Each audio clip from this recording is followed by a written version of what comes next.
Hello and welcome. Under Maryland State Law House Bill 270, enacted in 2017, titled Testing for Lead in Drinking Water, Public and Non-Public Schools, schools are required to periodically test the water from their drinking water outlets for lead. As part of this, schools are required to submit proper documentation of this testing to the Maryland Department of the Environment. In this video, we will be discussing two of these forms, the Sample Collection Form and the Sample Summary Certification Form. Everything on these forms can be filled out electronically, including the fill-in-the-blank and the checkboxes. First, let's talk about the Sample Collection Form. Every time there is a sampling event, whether it is a routine, also referred to as a standard event, follow-up flush sampling event, confirmation sampling, or post-remediation sampling, this form must be filled out. If there are multiple sample collectors for a sampling event at the school, each sample collector must fill out a separate form. The sample collection form should be submitted to MDE within 30 days after the samples are analyzed by the laboratory. The sample collection form has 3 sections. The first section includes the general school information. Please fill out the school's name, address, and the school building name and/or identification number if applicable. Please include the appropriate school type by selecting one of the boxes and fill in the school's unique identification number. Please see MDE's video on how to find your school's unique identification number or visit our website. Section 2 includes the sample collector information and certification.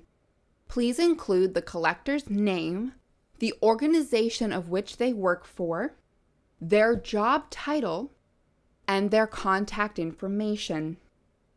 Please also include all of the sample collection dates for the sampling event. For example, if a set of outlets has a shared inlet and has some samples collected on separate days, please include all dates.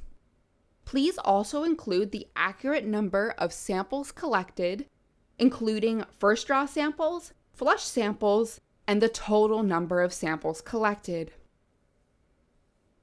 Please certify that the sample collection instructions have been reviewed and the samples have been collected in accordance to the regulations by checking the box. At the bottom of the page, please sign and date the form. Section 3 includes the sample collection information. This section of the form must be submitted if it was used by the sample collector during sample collection. Otherwise, Section 3 is optional as long as the Laboratory Results Reporting Form, also known as the Electronic Data Deliverable or EDD, the Chain of Custody, or a similar form contains the sampling-related information including the date and time of the water last used at the outlets prior to sample collection. Please also familiarize yourselves with the information listed at the bottom of the page. This includes common outlet types, the room function or area type, and the outlet use codes. Next, let's talk about the Sample Summary Certification Form. This form is very similar to the sample collection form, but it is a separate required document which only needs to be filled out for a standard or routine sampling event. It is not required for follow-up sampling events such as flush sampling and post-remediation sampling. This form must be submitted to MDE no later than 30 days after the samples were analyzed by the laboratory or 30 days after the end of the school calendar year in which the samples were collected. Section 1 is the same as the sample collection form and should match. Section 2 is the lead sample collection information. This includes the school year in which the lead testing is taking place, the number of school buildings tested, the first day samples were collected, the last day samples were collected, as well as the laboratory name and laboratory certification identification number. These fields should be completed with the information of the lab that performed the lead sample analysis. This may not be the same information as the lab which was contracted. In most cases, the contracted lab is the lab that performs the analysis. However, in some cases, contracted labs may subcontract the analysis to a different lab.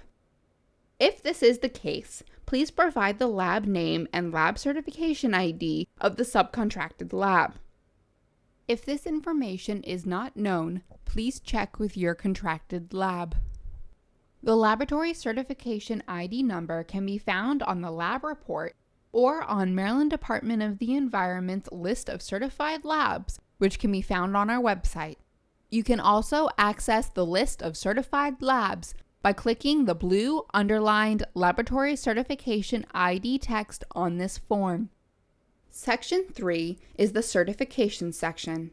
This is a checklist to make sure that all of the necessary documentation and procedures were followed when submitting sampling results to the Maryland Department of the Environment. Please read these carefully. Please note that the total number of drinking water outlets may be different from the number of first draw samples collected. All of these items should be completed and checked off prior to submission to MDE.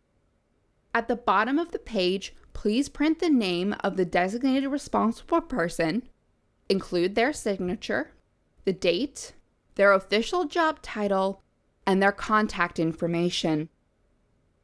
The designated responsible person is the person who coordinates and oversees the lead testing at the school. This may be the principal, contractor, or maintenance or operations personnel. Please submit all documentation to testresults.leadschoolwater@maryland.gov.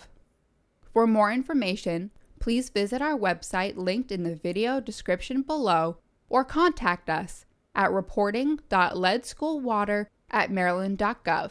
Thank you.